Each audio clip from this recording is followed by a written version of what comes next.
Welcome to One Tired Teacher, episode 40, Back to School Procedures.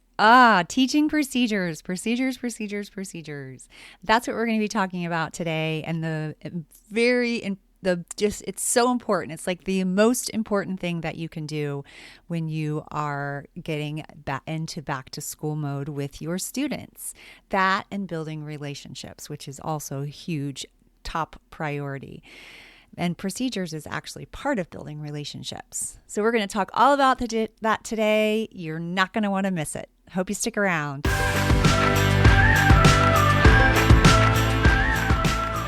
Welcome to One Tired Teacher. And even though she may need a nap, this teacher is ready to wake up and speak her truth about the trials and treasures of teaching. Here she is, wide awake. Wait, she's not asleep right now, is she? She is awake, right? Okay. From Trina Debery Teaching and Learning, your host, Trina Debery. So before we get started, I want to tell you that last week I shared if you're a teacher and you're thinking about creating a digital course and you are thinking about jumping into the teacherpreneurial world, then Amy Porterfield had a freebie, which was a Digital Course Academy starter kit, which was really cool and exciting. So hopefully you grabbed that and you were able to kind of think about if you want to do your own course. There's so much that we teach our students, and I know that there's things that you can teach other teachers.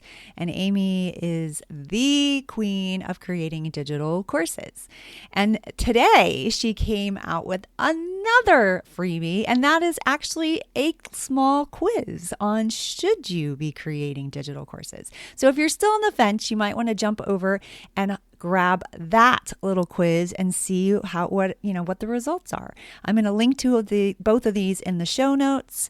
And let's get on with the show, because today is super important to talk about procedures. So it really does come down to procedures and routines. They are such a vital part of a well-run classroom. Without them, it is everything falls apart, and it can be so frustrating as a teacher when you don't have things going exactly the way that you want them to.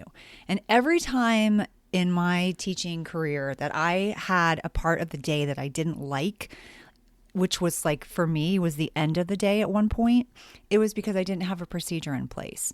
That's why systems and procedures, routines, they are so crucial. So I had to do something about that end of the day time, because it was such a disruptive time. And I think for me, I kind of felt like it's the last, 10, 15 minutes. It took forever to call all the buses and the car riders and everybody. And so the kids waited in our classroom until they were called. We had a system on the TV and it told them, when they were going. And so the people that were left there were they thought that it was the end of the day, which it wasn't the end of the day. And even I felt like it was the end of the day. And I had things that I had to do. I got to get the system, organized and ready for the next day. And I've got to make sure I've got all the papers turned in, or I've done everything I need to do. And I'm ready to get to work so that I can leave. And the kids are ready to be finished with the school day. So it was some mass chaos. And so I had to put a system in place so that it didn't run that way. And I actually even needed it to be quiet. That ended up being a time that I needed to have silence. And so I gave them a specific activity. I had student teachers who were helping monitor the room. So people were it was a really quiet afternoon, and we had to practice what that would look like. We had to I had to give them options of things that they could do during that time, but it had to be a quiet time because even though it was the end of the day for them, it was a work time for me. And I was tired and they were tired. And then and I didn't have a lot of quiet time in the room. They were able to talk in a lot of situations. So I felt like that 15 minutes, they could just learn to be a little bit quiet and maybe reflect upon the day. But whatever you do, if you don't like a certain time of your day, then you've got to put something in place and practice it. put it in place and practice it so that your day isn't like you don't feel super exhausted at that time. Like classroom routines, they really train students to carry out procedures with a minimum of wasted time. And the less time that's wasted, that allows more time for them to be learning and for us to be discovering and teaching, and we just get a lot more time back in our day when things just run in a system. Taking the time to set up routines and procedures in your classroom is the most important thing that you can do in your school year. So today we're going to talk about things that you can put in place, systems that you can put in place that are going to save you a ton of instructional time. They're going to decrease your disruptive behavior, and they're going to allow you to create an environment that is ideal for learning. And that's what we all want. I have a favorite person that I think about when I think about like classroom management or procedures and routines, and thinking about it in a more proactive manner rather than like, how am I going to deal with discipline? I like the idea of creating relationships with kids. I think that is vital. And also having an environment where kids know what the expectations are. They know what the procedures are. They know what the systems are. That way you're not dealing with behavior. And I think that is really vital to have these things in place. So one of the people that I always look to, and he wrote Tools for Teaching, and I think he's excellent. His name is Fred Jones. And he says, the rules in any classroom are defined by reality. Whatever any student can get away with. So I think that's really telling. So if we've got kids that are acting wild and crazy at the end of the day, that means that I allowed that to happen. I set that precedent. I was okay with them taking charge because I wanted to let go a little bit. That's me. That's on me. That's not them just acting crazy. That's me who allowed that. So really depends on what you tolerate and have accepted. If kids are yelling out to you while you're talking and that's not a way in which you want them to respond to you, then you can't accept that. Like, you have to stop them and practice what it should look like and do it again, because they will do whatever we've allowed them to do. I think that is just so wise from Fred, like my good buddy Fred. That quote, it just really struck home for me. I have seen seasoned teachers, and even myself, I've been guilty myself, thinking that we'd put some rules in place, procedures, and even expectations to allow something different to occur. And, I think it happens to us sometimes. So what we allow to happen becomes the rule. And I think that's a really profound statement, don't you think? I mean, that's one thing, the whole speaking over you, that drives me crazy. And I watch people do it all the time. I even watch administrators do it when they're trying to make an announcement and teachers are still talking and they're just talking.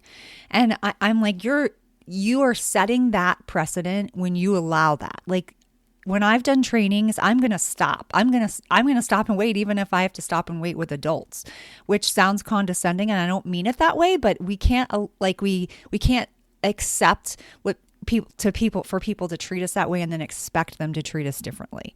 So we have to show them how we want to be treated. And that is true for adults, that is true for kids. So the reality is students know that the words are just words, and it's our actions that matter. The example that I often see and have actually done myself is when you ask the class to pay attention to what you're saying. And then you allow students, like I said, to talk over you and interrupt you or fiddle around on their desks, or you're showing them and telling them that it's not okay, or that it's okay not to pay attention.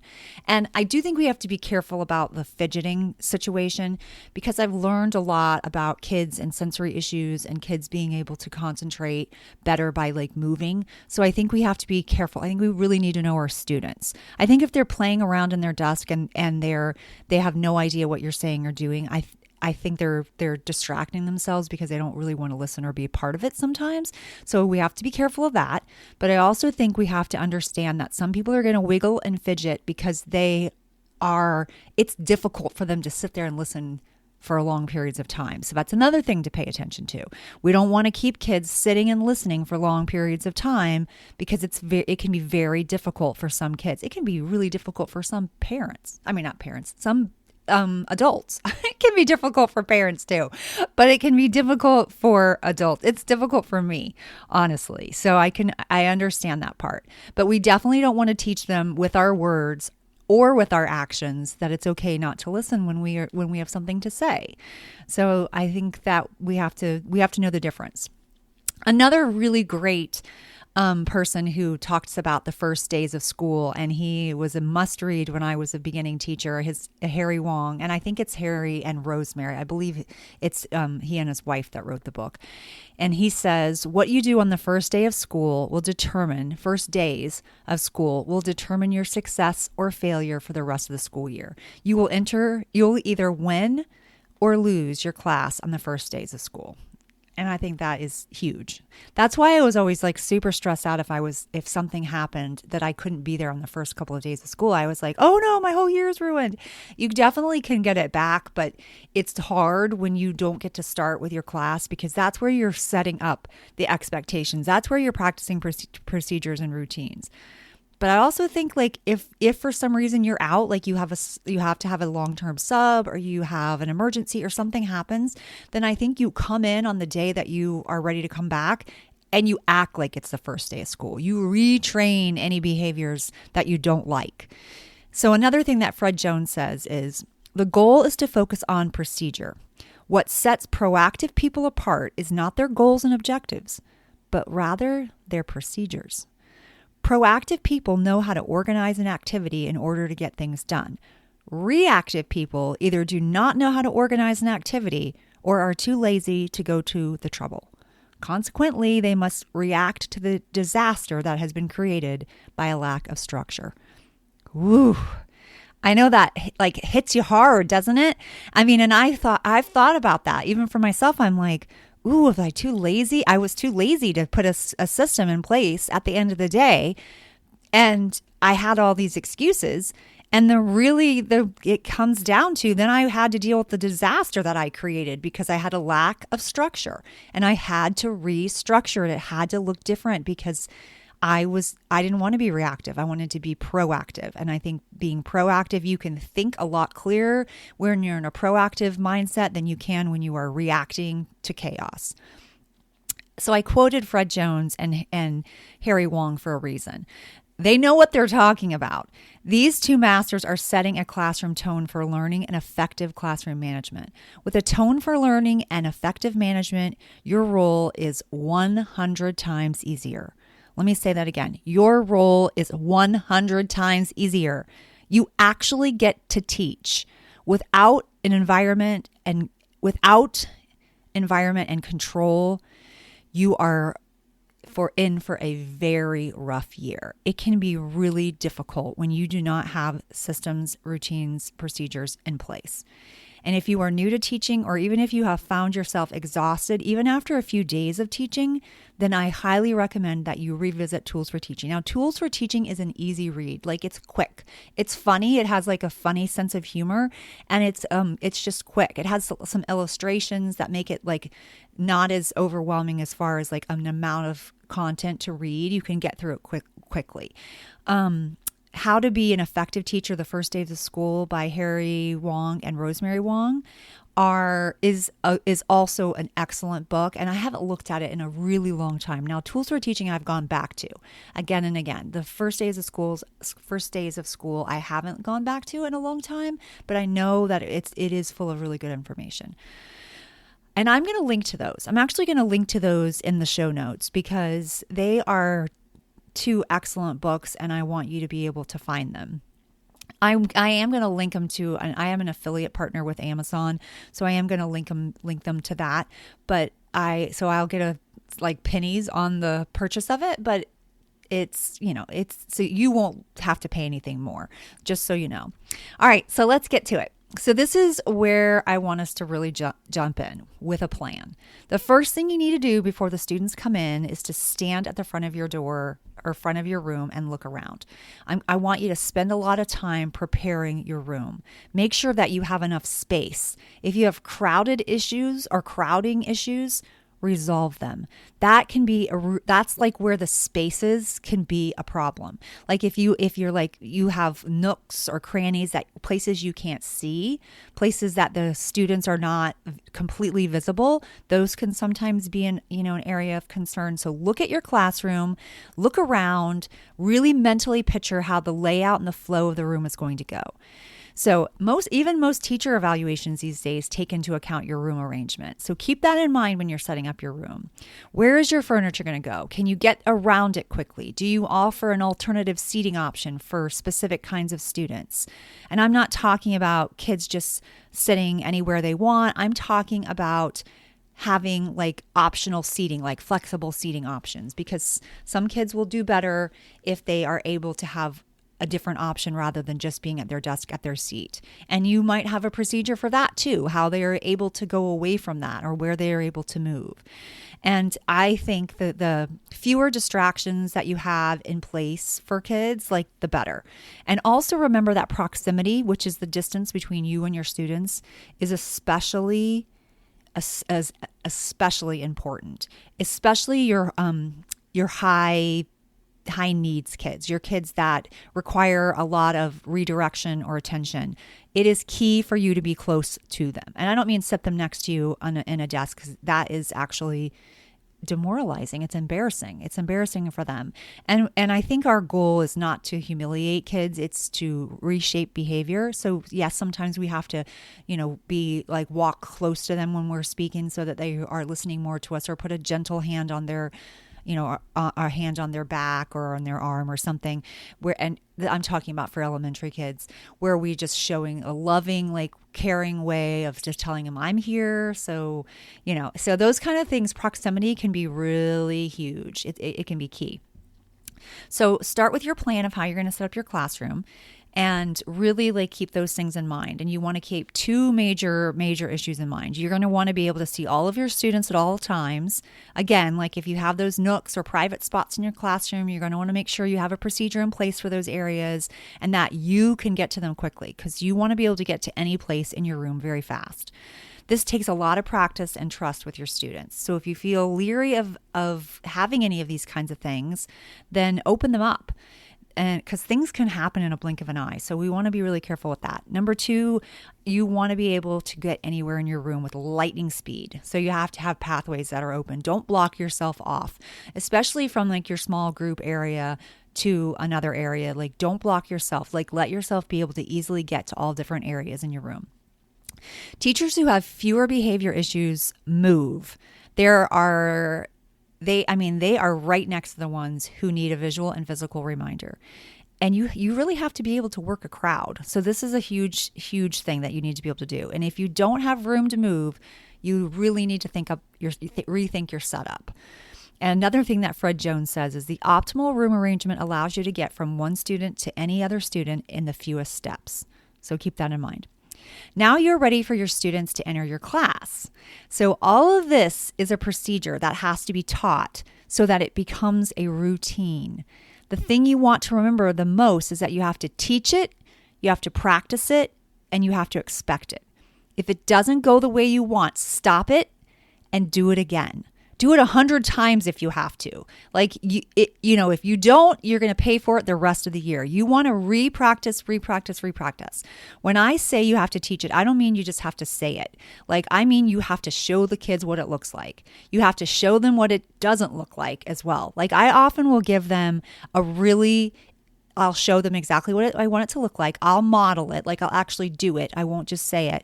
And then I'll make a really exaggerated non-example, like a horrible non-example of what I don't want it to look like, which makes this a lot more fun because then the kids laugh and you're starting to build that rapport with them, which I think is really fun. And then you have to let them practice it. Don't just say it to them and show it to them. You have to let them practice it. And maybe you even allow a few kids who really think they can do it.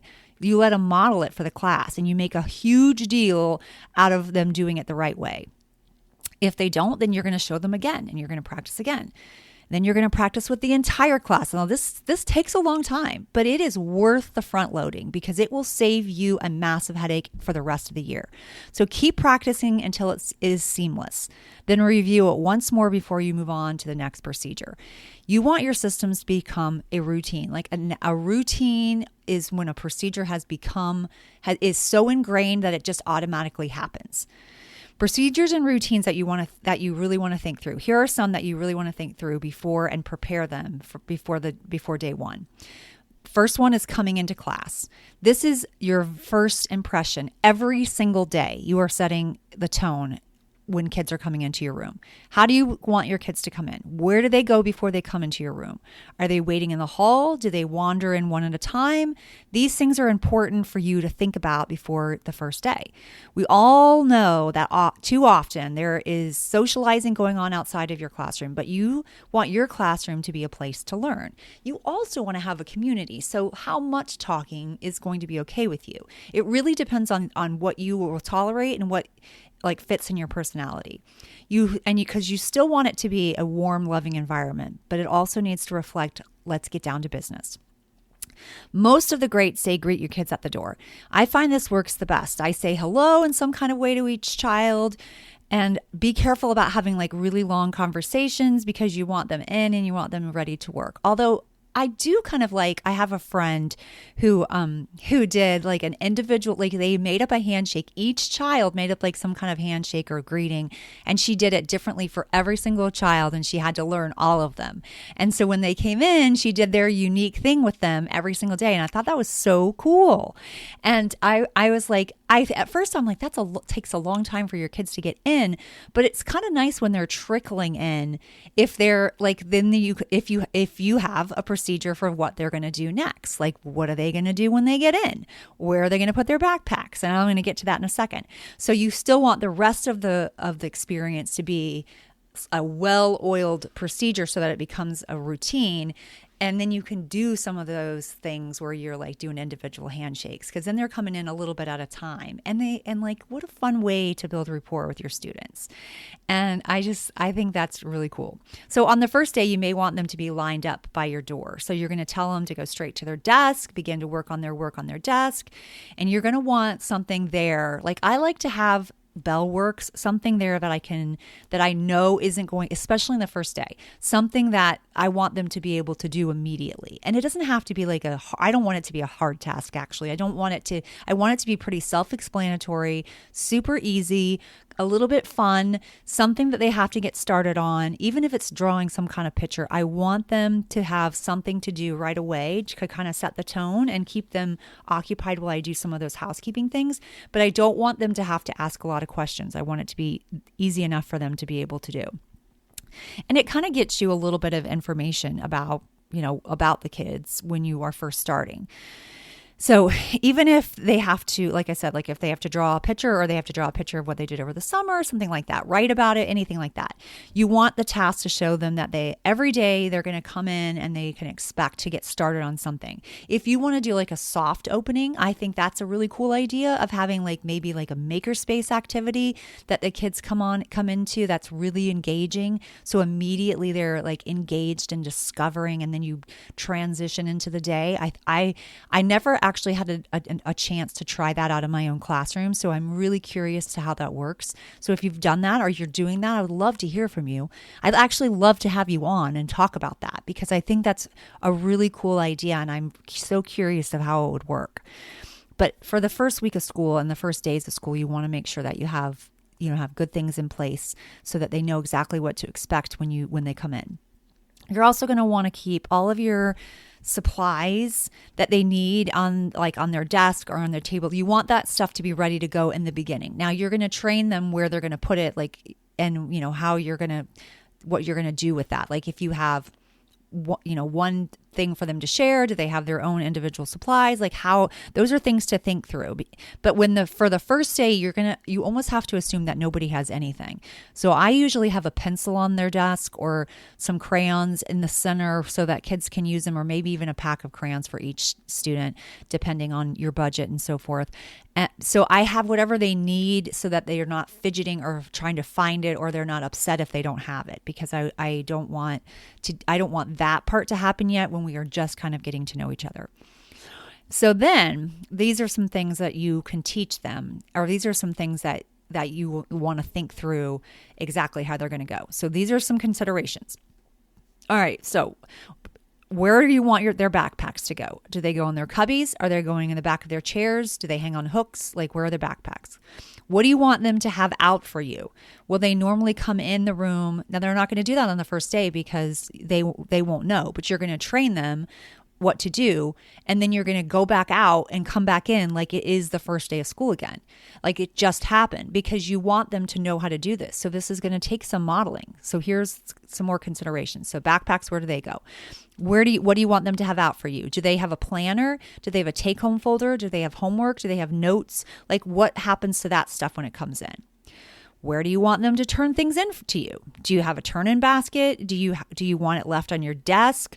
Do they have a place to put things? Like, how does their incoming things come to you? Do you want this time to be silent? Like for me, I like a silent time in the very beginning of the day and at the very end of the day, because I tend to get overwhelmed with a lot of noise and whatever. I think I have sensory issues myself. So I think that the first 10 minutes, and I even have a timer so that kids know that this is the time where we're quiet, so that I can kind of think and get everybody situated and make sure everybody's there and it's all settled.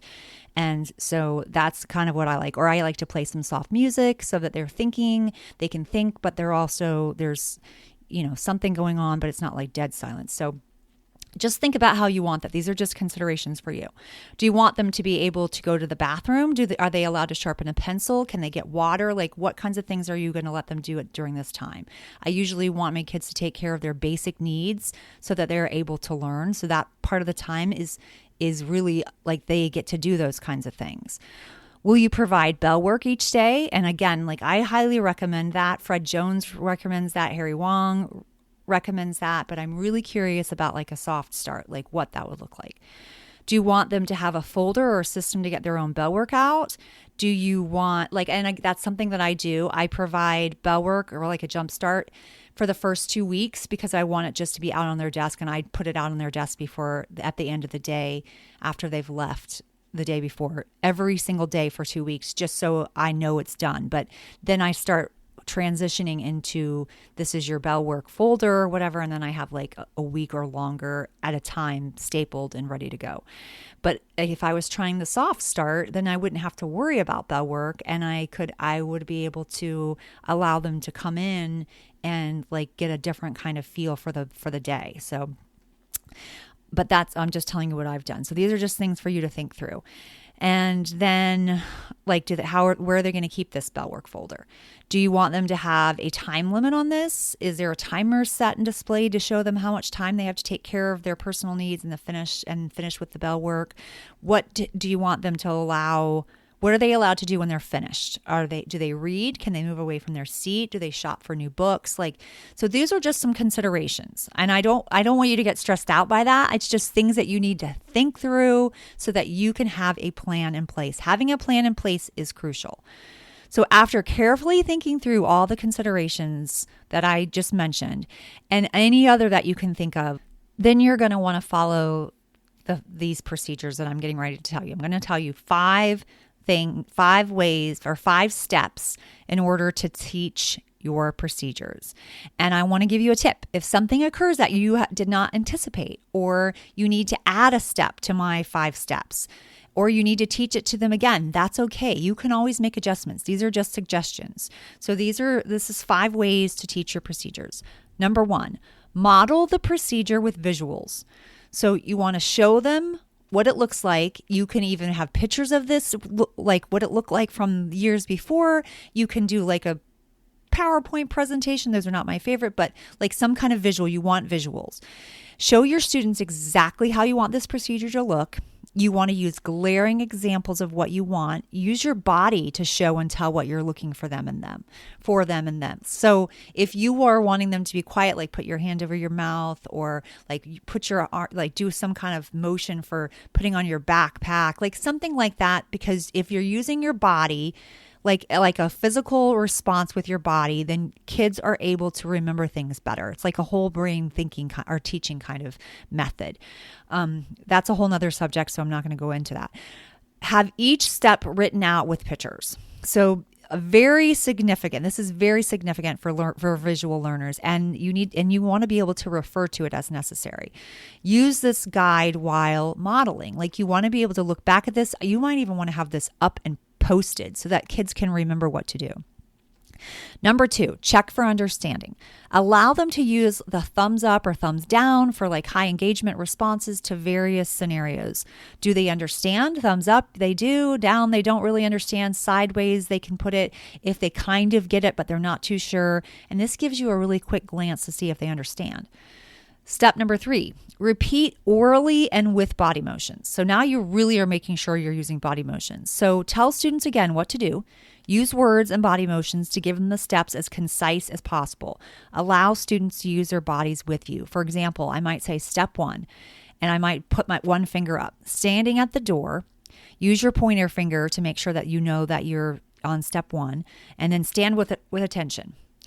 Step silently. Step 2, stand quietly. Use your index finger and middle finger to represent number 2. Cover your mouth with your hand. Like that would just show them that they were being quiet with their mouth. Step 3, again, you've got 3 fingers up. Say hello to your teacher. You want to use your whole body to make a big wave or something like that. And then you're going to go step 4, walk in and put your things away. And so you're going to hold up 4 fingers and you're going to do marching feet with your feet, and which is the movement to show kids that you're moving, and then maybe like a motion to put things away. Like maybe you're going to, just pretend like you're putting things away with your body. And then number 5, step 5, sit down and get to work. Like put your, then you've got 5 fingers held up because this is step 5, and you pretend to sit in a chair and write. So you're going to go through each step with the body language to show them and allow them to do it with you. So they're doing it with you. So they really are grasping the 5 steps to what they have to do. So go through each step, and you're going to let the kids, you might even want to let the kids go through the steps with you, like I said, or you may want them to teach it to one another. Like they can turn and talk and teach the 5 steps to their partner, and then that person can teach the 5 steps back to their partner. So that was step number 3. So first step is modeling it and using visuals. You may want to start the body movements at that time. Step number 2 is checking for understanding. And step number 3 is you're repeating it again orally, and you're using body motions. And then you're allowing the kids to do it with you. You may even let them turn and talk and teach one another, which is definitely a whole brain thinking or teaching kind of strategy. Number 4, students model the procedures and practice. So then you're going to tell students that they're going to choose one person, or you're going to choose a group of people to show the class how to do the procedure correctly. Make a really big deal out of this. You want only the best, and these people are going to be awesome. You're going to allow students to show the class. You're going to comment on the experience, giving feedback and praise along the way. Then you're going to allow the whole entire class to practice. It really is time consuming. And I know that sounds like a lot, but it will save your year. I'm telling you, it makes a huge difference. And then step number 5, reflect and make it your own. Allow students to think about what they just did. You may even want to allow them to turn and talk again, or do like a group conversation, like a numbered heads together, where they lift up off their sitters and put their heads together and go around the team and talk about what they noticed. You want to allow students to really think about what they saw and how they feel about it. They're reflecting on it. And they may even share out some things. You may even ask them to share out some things. And this is another great place where you can allow students to write and draw or discuss what just happened. You want to make sure that you keep this for a reference. It's really helpful. Okay, so that was the 5 steps. Model with procedures, Show them what it looks like. Show them how it works. Number 2, check for understanding. Number 3, repeat the directions orally and with body motions. Allow kids to teach it to one another. Step number 4, allow a group of students or a student to model what it looks like and give them lots of praise and feedback during the time. And then allow the whole class to practice. So you're practicing. And then step number 5 is reflecting on it and making it their own. All right, so here are a few procedures that you are going to want to make sure that you have. Like, you're definitely going to want to have a quiet signal. And this can be the very next procedure that you teach kids because you want to know how to get them quiet. I used to have a give me 5 quiet signal, which was a lifesaver. I used it for a really long time, like 18 years. And it was like, number 1 is they stopped where they were. Number 2, their mouths were off. Number 3, their eyes were on me. Number 4, they were facing me. And number 5, they had their hand in the air with 5 fingers. That was my give me 5, which I'm actually going to, I have that quiet signal. I'm going to give it to you in the show notes. So you can it's a free download. You can grab it and download it, and you can have the quiet signal for yourself. I did start using a different one because I did a lot of reading and research on whole brain thinking or whole brain teaching. And I thought it was like really cool. And they had this hands and eyes where it was like, I would say hands and eyes and the kids would say hands and eyes, and they'd put their hands together, like clasped together, and their eyes were on me. And I was like, hands and eyes. And they'd go hands and eyes really fast back. And that worked really well. Got them really quiet, got them really ready to go. And that was really good for the younger kids. And so that seemed to work. Some of those call and response things like peanut butter, jelly, like those kind of things can sometimes work with kids too, and getting them quiet and quickly getting their attention quickly. That really helps. But you're going to want to think through some of these procedures before the first day of school. So again, if it isn't working, then you're going to want to make adjustments. Like I said, you're going to want to make adjustments if you need to and redo it. You want to make sure it's going the way you want. So you're going to practice this. You're going to teach it. You're going to model it. You're going to practice it. You're going to reflect on it. And sometimes you're even going to stop and reteach, especially after like even long breaks, like after Christmas break. Like sometimes you're going to want to come back in and reteach some, especially if they don't come in exactly the way you want them to. If you notice that they're not doing what you wanted or what you've taught them, then you're going to stop and teach them again. So I think that's something to keep in consideration. So some procedures that I think that are important to work through. The first one is transitions into the room, which is what we just talked about, or even transitions from like one area of the room, like from their desks to the floor, like coming to a meeting space, like, or going to your maker space, or going into like centers or something like that. You want to think about transitions. Those are important. A silent reading time, like what does that look like? What is going on during that time? Are they actually being totally quiet? Are they reading? Can they read to themselves? Are they able to read with a partner? Do they have to stay at their seat? Are they able to go away from their seat? Think that through. Walking into the hall, what does that look like? Going through the lunch line, coming back into the classroom. Once they come back in, what does that look like? What happens when the principal walks into the room? What if they need to go to the bathroom or get a drink of water? What about turning in their work? How about needing help? Is there a procedure for that? I love 3 Before Me, which is a lifesaver where they have to ask at least 3 other students before they come to me for help. And then all 4 of them have to come together to get the answer. So that tells me that 4 kids don't know, not just 1, which is a lifesaver. And if somebody comes by themselves, I will say, did you ask 3 Before Me? And they walk right away and they go find people and find out. Or sometimes I'm even said, I'm going to give you the gift of problem solving, because kids are not, they will not solve their own problem if they don't have to. And we really need to give them that gift, because that's a huge thing that we take into life and we're like, oh, I can't solve this problem. Yes, you can. You've got to learn to be resourceful. So I think it's important for kids to get this really early on. Another procedure to work through, dismissal, getting materials. That's a huge one. Anything that you want to run smoothly requires a procedure. Don't forget, jobs can be a procedure as well. You can assign responsibilities to students. That's another thing that Fred Jones says. He says, never do anything for kids that they are thoroughly capable of doing for themselves. Whew. That was a lot on procedures, but it's so important to be proactive so that you don't have to be reactive. You don't want to undermine yourself or completely lose your power and have to call in for reinforcement. You want to be able to run your classroom the way in which you intend. And that takes modeling, practicing, repeated practice, reflecting. It just takes a lot of work. And you've got to do that work in the front loading, so that you can have a successful class for the rest of the year. It makes a huge difference. All right. I hope that you got a lot out of this. This was a lot of information. I'm going to put that quiet signal in the show notes so you can grab that for free. I also want to remind you, if you are thinking about creating a digital course for teachers, like maybe you would even do a course on procedures. But if you're thinking about creating digital courses, then my mentor, Amy Porterfield, currently has a Digital Course Academy starter kit that you can grab. And she also has starting today, she has a quiz. So you can kind of ask yourself, can I do a digital course? Am I ready for a digital course? So I'm going to put both of the links of those two in the show notes so that you can grab that as well. All right, this one tired teacher is ready to get back to school. We have a couple more topics to talk about back to school, and then we will be jumping into some other really informative topics on teaching and learning and all things that have to do with thinking.